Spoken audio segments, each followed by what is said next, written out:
Damai sejahtera dari Tuhan Allah yang melampaui segala akal budi manusia, itulah yang memelihara hati dan pikiran saudara-saudara dalam Kristus Yesus Tuhan kita. Amin. Shalom. Bapak Ibu, saudara-saudara yang terkasih, di dalam ibadah konpen kita pada saat ini, Tuhan menyapa kita melalui firman-Nya, Galatia 6 ayat 2. Dalam Galatia 6 ayat 2 Tuhan berfirman, "Bertolong-tolonganlah menanggung bebanmu, demikianlah kamu memenuhi hukum Kristus." Penekanan firman Tuhan ini, Bapak Ibu saudara-saudara, adalah supaya kita saling tolong menolong. Artinya, bersukacitalah kita kalau kita diberi kesempatan untuk menolong sesama kita. Karena firman Tuhan mengatakan, ketika kita menolong sesama kita, maka di sanalah kita memenuhi hukum Kristus. Ketika kita menolong sesama kita, maka kita telah melakukan hal yang berkenan kepada Tuhan Yesus Kristus. Bapak Ibu, siapapun orangnya pastilah pernah menerima pertolongan dari sesamanya. Siapapun dia, apapun jabatannya, seberapa banyak hartanya, pastilah dia pernah menerima pertolongan dari sesamanya. Termasuk kita, Bapak Ibu, saudara-saudara. Kalau saat ini kita membantu saudara kita, kita diberi kesempatan menolong saudara kita, ingatlah, mungkin di lain kesempatan kitalah yang dibantu, ditolong oleh saudara-saudara kita. Kalau saat ini mungkin kita menolong anak dari saudara-saudara kita, mungkin di lain kesempatan anak kita lah yang ditolong oleh orang lain. Saudara-saudara yang terkasih, suatu ketika di sebuah desa ada seorang yang sangat kaya raya.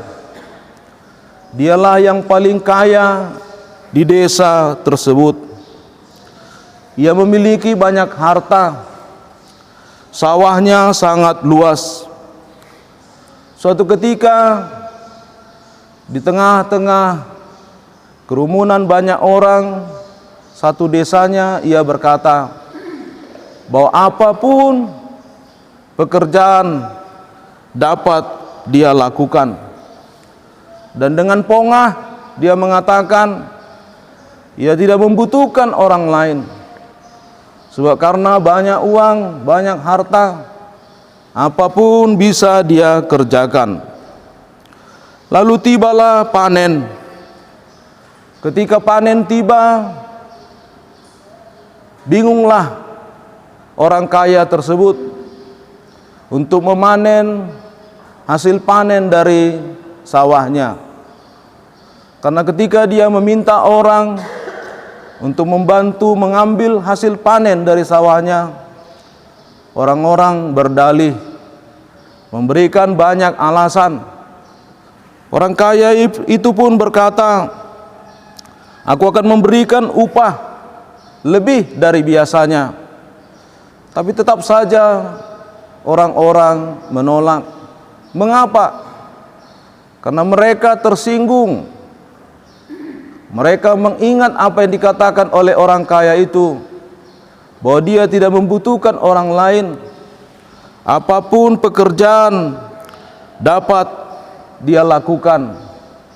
Akhirnya ia menjadi pusing sendiri.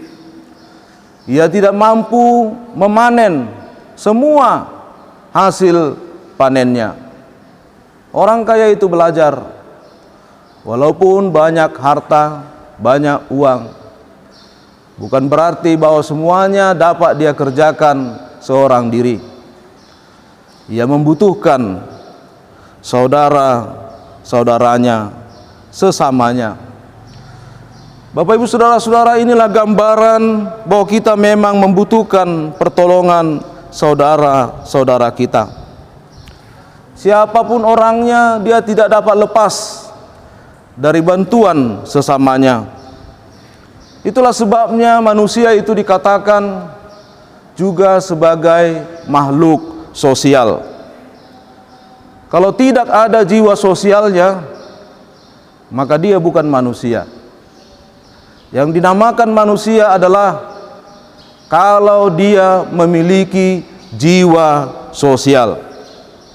Sejak awal Tuhan telah menciptakan manusia sebagai makhluk sosial. Ketika Tuhan menciptakan manusia yang pertama, yang bernama Adam, pada saat itu ketika Adam tertidur, Tuhan melihat bahwa ada yang kurang dalam diri manusia tersebut. Padahal pada saat itu Taman Eden diciptakan sedemikian sempurna, semuanya lengkap. Tapi Tuhan melihat di dalam diri manusia itu masih ada yang kurang lengkap. Oleh karena itulah Tuhan berkata, tidak baik kalau manusia itu seorang diri saja. Baiklah aku menciptakan teman yang sepadan baginya. Sehingga Tuhan menciptakan teman yang sepadan, seorang manusia yang kemudian menjadi istri bagi Adam yang bernama Hawa. Pada saat itu Adam belum jatuh ke dalam dosa. Dia masih seorang yang diciptakan Tuhan, belum berdosa, dalam sosok yang sempurna.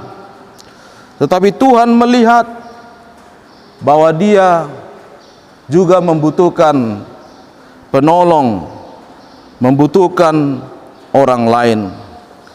Oleh karena itulah kita melihat dalam kehidupan manusia bahwa siapapun orangnya, kita membutuhkan sesama kita.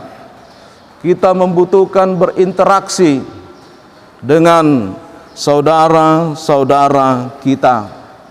Saat ini mungkin kita menopang, tapi di lain waktu ingatlah, mungkin kitalah yang ditopang. Saudara-saudara, kalau kita kaitkan dengan pertemuan kita menyebut perkumpulan kita ini dengan istilah konven pendeta dan keluarga. Dalam bahasa Inggris, konven artinya pertemuan. Tapi sesungguhnya istilah konven dipergunakan dalam gereja Katolik dan gereja-gereja lainnya, termasuk gereja Protestan dan kita GKPI. Sesungguhnya itu berasal dari bahasa Latin yang yaitu conventus, yang artinya datang bersama. Kita datang bersama dari tempat pelayanan kita masing-masing, berkumpul di sini. Mengapa kita mengadakan perkumpulan ini? Untuk saling menopang, saling mendukung. Mungkin kita tidak bisa saling membantu dalam dana, mungkin keterbatasan pengetahuan, kita mungkin juga kadang tidak mampu membantu secara pemikiran, pengetahuan, tapi paling tidak kita boleh saling menopang, saling mendukung di dalam doa. GKPI selalu menggelorakan sesama pendeta adalah dongan sabustak sabara, nomor lapatan sapakilalaan sapartinaunan. Siapapun pendeta GKPI, dimanapun dia berada, bahwa kita adalah sama, bahwa kita adalah satu, bahwa kita adalah sama-sama pelayan yang melayani Tuhan. Realitanya ada yang ditempatkan di kota, ada yang ditempatkan di desa, ada yang ditempatkan di gereja yang besar, ada yang ditempatkan di gereja yang kecil. Tapi sesungguhnya kita adalah satu, sabara sabustak. Yang nomor lapatan sada di bara, sada di bustak. Dangila patanna, alai saroha sapakilalaan.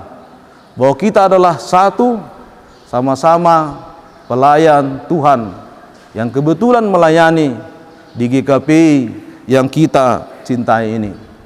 Menjelang sinode periode ini, terkadang saya tergelitik ketika mendengar si A mau maju menjadi orang nomor 1, si B orang nomor 2, orang ke-1, orang kedua, ada pula yang menyebut dirinya orang ketiga. Untunglah tidak dinyanyikan lagu yang sekarang ini lagi populer. Saudara-saudara yang terkasih, saya kira orang pertama di GKP adalah Yesus Kristus. Dialah orang pertama di GKP. Kita ini semuanya adalah nol. Kita ini tidak ada apa-apanya. Tapi ketika Yesus Kristus bersama dengan kita, maka kita menjadi 10, menjadi besar. Jadi Yesus Kristus nomor 1, kita ini nol. Ketika Yesus Kristus bersama dengan kita dalam pelayanan, maka kita ini menjadi disempurnakan di dalam Tuhan. Menjadi bisop, menjadi sekjen, menjadi siapapun di GKP, melayani di gereja besar, kalau Tuhan Yesus tidak bersama dengan dia, maka saya kira semuanya adalah hampa. Firman Tuhan mengingatkan kita pada saat ini supaya kita menyadari bahwa kita adalah orang-orang yang membutuhkan Tuhan. Sesama kita tolong, lalu sesama menolong kita, tapi yang pasti Tuhan telah terlebih dahulu menolong kita, menyempurnakan kehidupan kita, sehingga di dalamnya kita mengalami kebahagiaan yang sejati. Amin. Kita bersatu di dalam doa. Terima kasih Bapa di sorga, firman-Mu yang sudah kami dengarkan, yang mengingatkan kami untuk saling menolong. Di dalam kami saling menolong, dalam kami saling berbagi, memperhatikan, saling mendoakan, menopang, mendukung, kami telah melakukan kehendak-Mu dalam kehidupan kami. Ajari kami Bapa untuk menyadari akan berkat-Mu yang sudah kami terima, bahwa Engkau telah terlebih dahulu menolong kami, menyempurnakan kehidupan kami. Di dalam kasih-Mu kami mengalami kehidupan yang berkelimpahan di dalam kemurahan dan berkat Tuhan. Oleh karena itu kami dimampukan untuk menjadi orang-orang yang terpanggil untuk mewartakan kasih Tuhan di tengah-tengah dunia ini. Terpujilah Engkau Bapa, mulialah dalam Kristus Yesus.